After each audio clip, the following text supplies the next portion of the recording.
What's up, guys? It's another Teach Me Tuesday. And guess what? Is now a good time to buy or should I wait? That is the question. Everybody's waiting on something lower interest rates, lower prices, more inventory. But the real question is, what is waiting actually costing you? What's up, guys? Let's get right into this. I think this is a great topic, something that I get asked a lot. But I want to ask you guys, Mhm. Gavin and LaShawn, what are you hearing right now from most buyers about why they might be waiting? Yeah, so I mean, I'll start it off, guys. A lot of what I'm hearing, and I just left a very informative meeting not too long ago, and a lot of it has to do with affordability. Mm, A lot of people, definitely are being, hit in their pockets when it comes to, I mean, the big elephant in the room is gas. The yeah. cost of gas, you got the cost of living, you got the cost of childcare, you got the cost of, add it all Yeah. up. So a lot of time people are, truly pondering, is right now the right time to buy with everything else being so expensive? Where do I fit my housing, Mm, goals into that Mhm. equation? And I think it's leaving a lot of people stuck because, to some people it may be cheaper to rent, but to others, they may can, truly buy a house and reap the benefits of what that looks like. But everybody's situation is a little different. Right now, it definitely still costs to purchase a home. It's not free to do so. So it requires the planning and preparation, the saving, the budgeting, credit rebuilding if people need help in those areas. And sometimes that can become overwhelming. right. That's a good one. Cost of gas, man. Unless you drive an electric car, I forgot you got an electric I'm car. saying, You don't feel our yeah. pain. I do feel it. I put gas. I got a truck, and I put gas in my truck. Yesterday, it's like, dang, that thing Yeah, kept going up there. For it was like $4 a gallon, $4 or something a gallon for regular. So yeah, man. definitely a challenge. I will say that. But guess what?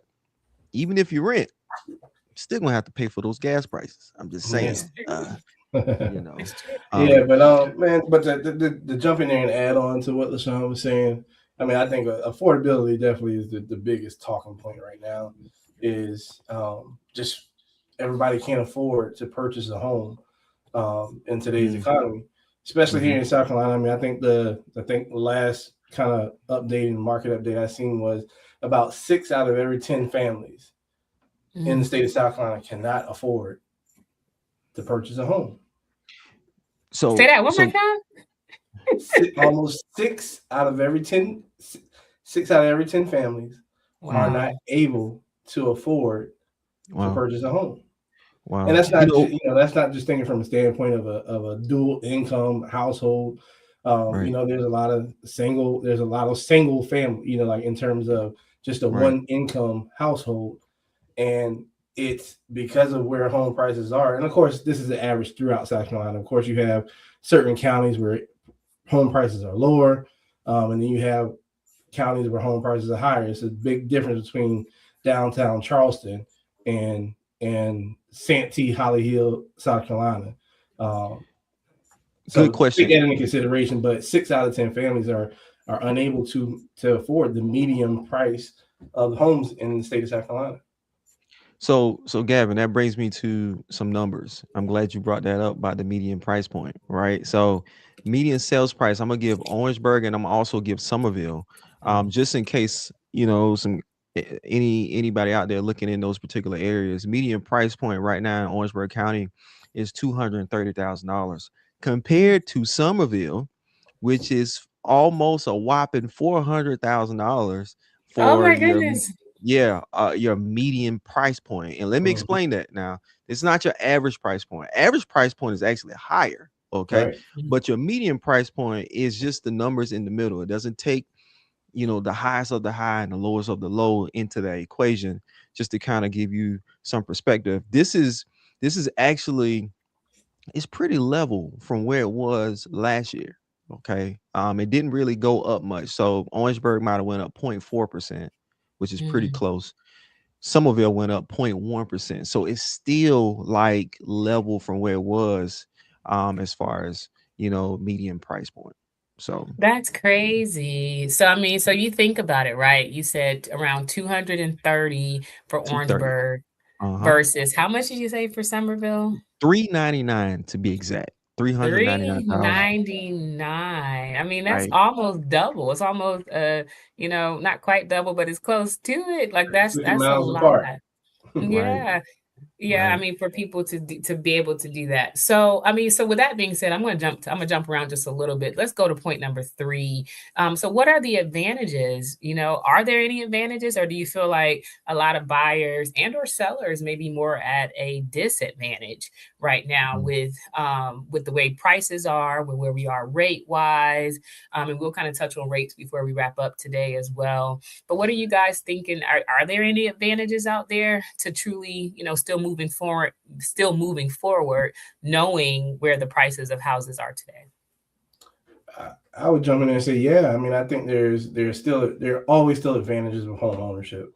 Um, to not be on the generic side, but to think outside of the box. I mean, first advantage is that you're finally able to own something if you can afford it, and you're able to build wealth, because we know that um, through real estate, that's one of the fastest generating wealth building tools that you can use, um, and sometimes make the minimum investment to do so, whether that's no down payment, that's a minimum down payment of 3.5%, 3%, or whether in regards to the loan program options.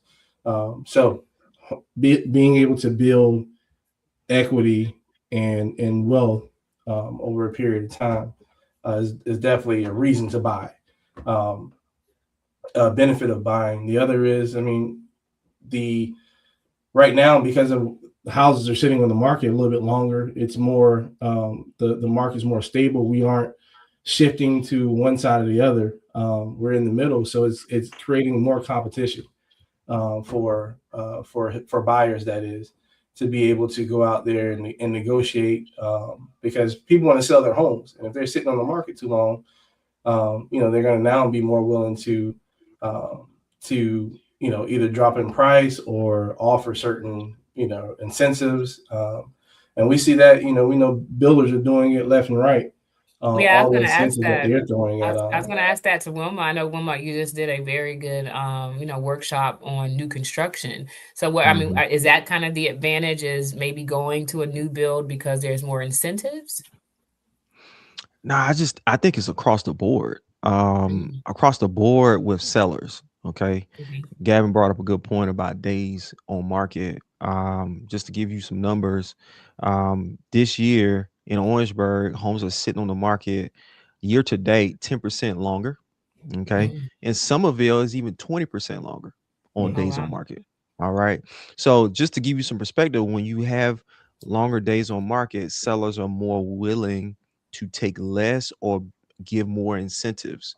Okay. So I think considering those things for a buyer standpoint, you can come to the negotiation table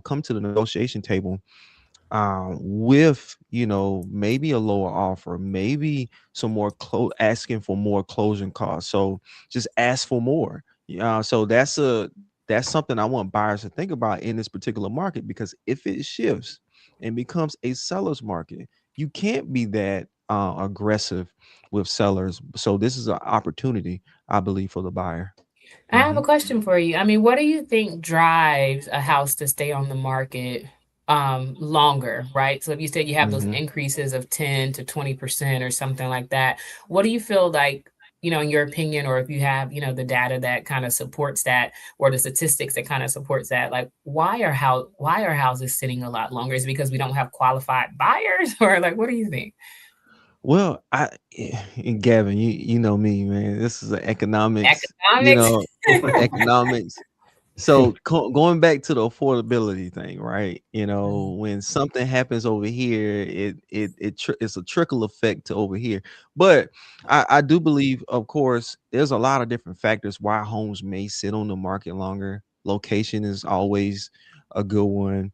mm, Condition of the Mhm. property is Right. another one.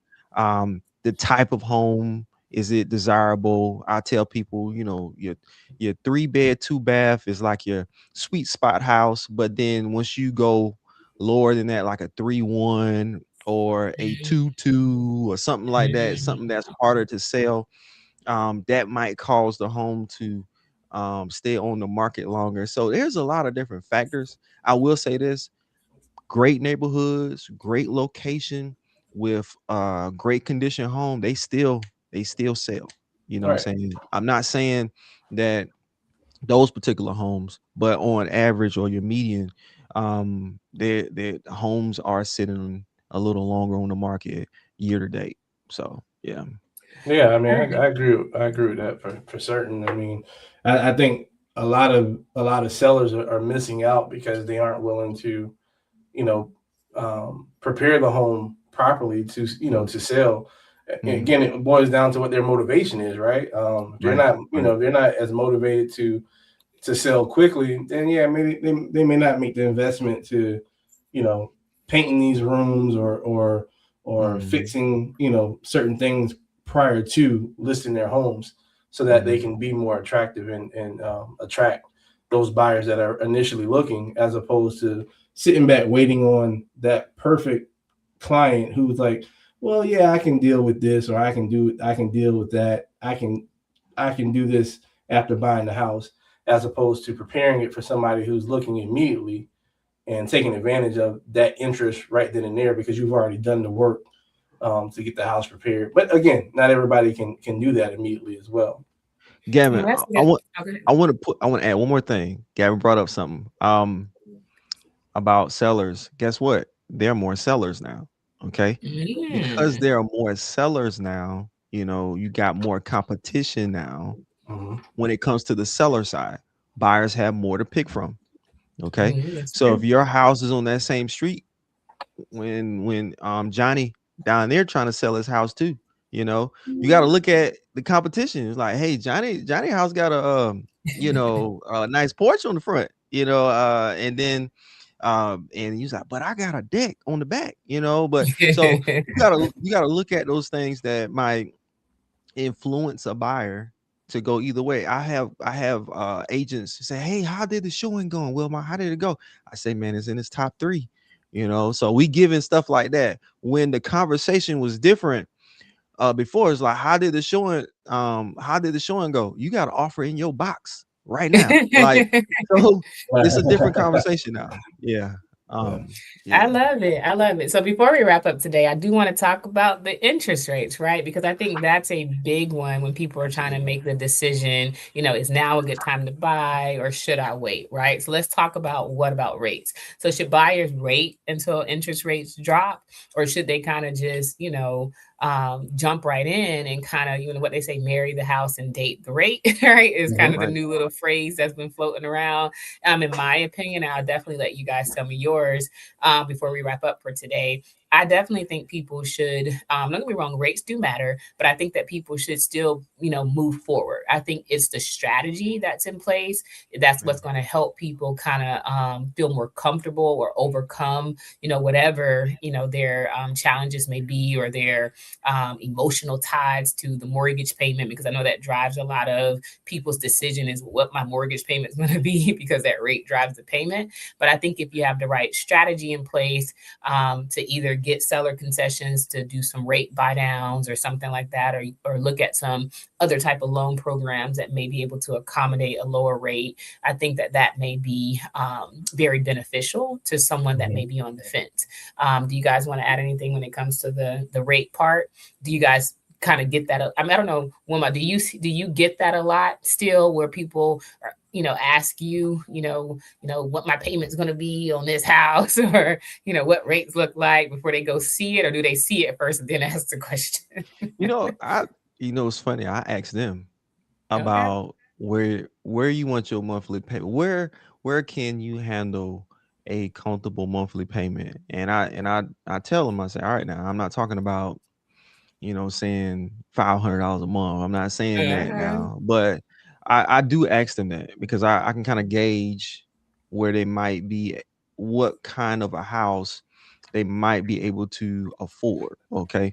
So Okay. so I kind of beat them to that question a little bit, just to kind of fill them out as far as, Mhm, where they what kind of home they could possibly afford. Yeah. mhm. Hmm. Yeah, well, Yeah. Gavin, take us home with this rate question. I mean, I know that you deal with the rate side a lot because usually you're, assisting clients when it's time to lock their rate in and we're talking about pricing and all of that stuff.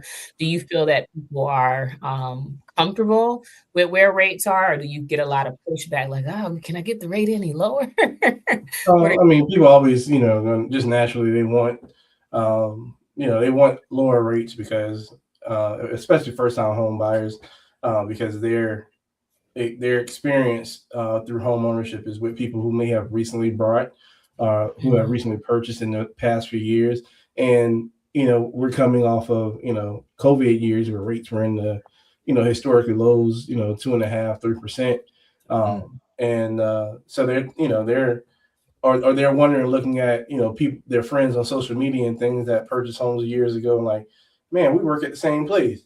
How Tom and John can mhm. afford that, and I One can't time. afford it right now. Like, One time. well, they did have a lower interest rate, or the home prices were lower than, so there are various different things. But I think Right. in general, people want lower rates. But the ones when those who are serious about home ownership, and are really, truly trying to make a decision to buy, they're understanding when we go over rates and when we talk to them about, hey, this is where rates are. What was experienced a few years ago was an anomaly. Rates are stabilizing, and we're in a stable market, in terms of interest rates averaging right around 6 to 6.5%. Mm, Um, and that's just where we are. So you playing double dutch, waiting to jump in, thinking that you can jump in at a certain time when rates drop. That's not the right now. Can't speak for the foreseeable future, but right now rates are where they are and they're here to stay. So ooh, that's what my end is. I got one thing to add with what Gavin said. Um, I'm sorry, guys. I'm excited, but people say that I'm gonna wait the rates drop. But let me tell you something. I want you to look at a chart of home prices. Okay, mhm. all right. You can wait for that rate to drop, but guess what? That house price, it ain't gonna drop with the rate drop. Okay. There Mhm. you go. So something to consider. All right. So I mean, like she said, you like Gavin LaShawn said, you can always refinance. Okay. But I can't guarantee that house price is gonna come back to where it's at now. So yeah. That's such a great point. So, guys, so to wrap up for today, thank you guys for tuning in for this episode of Teach Me Tuesday. So, don't make the decision don't make the decision based on headlines right now. You want to make sure you talk to a lender, talk to a Mhm. realtor, get educated, and make sure that you have a plan to position yourself better in the future. So, we will see you guys next week, and we thank you guys for tuning in. Peace.